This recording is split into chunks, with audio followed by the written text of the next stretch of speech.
বিসমিল্লাহির রহমানির রহিম। আমি আজকে নদীর রায়াক মাছ রান্না করব।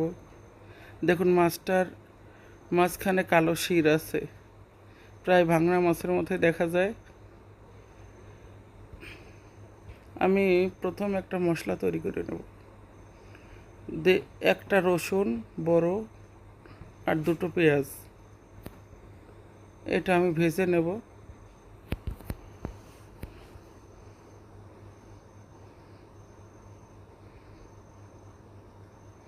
পেঁয়াজটা একটু কালার আসতে হবে।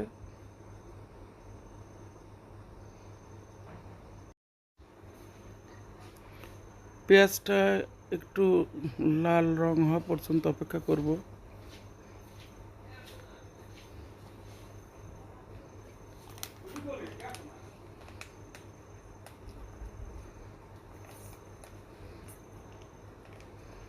পেঁয়াজটার রং হয়ে গেছে। আমি এখানে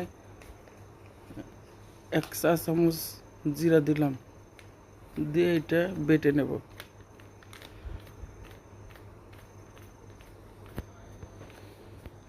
কড়াইতে দিলাম সরিষার তেল আর দিলাম 6টা কাঁচামরিচ বাটা। আমি আধা পেশা করে বেটে নিয়েছি। দিলাম লবণ,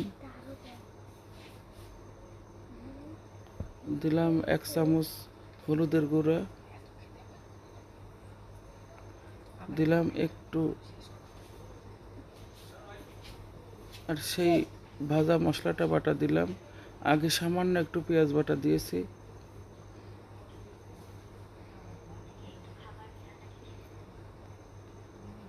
এই ভাজা মশলা দিয়ে এই ছোট মাছটা রান্না করলে খুব মজা হয়।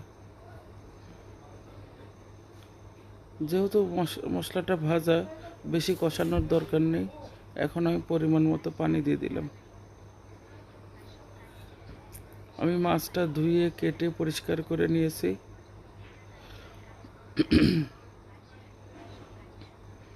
এখন দিয়ে দেব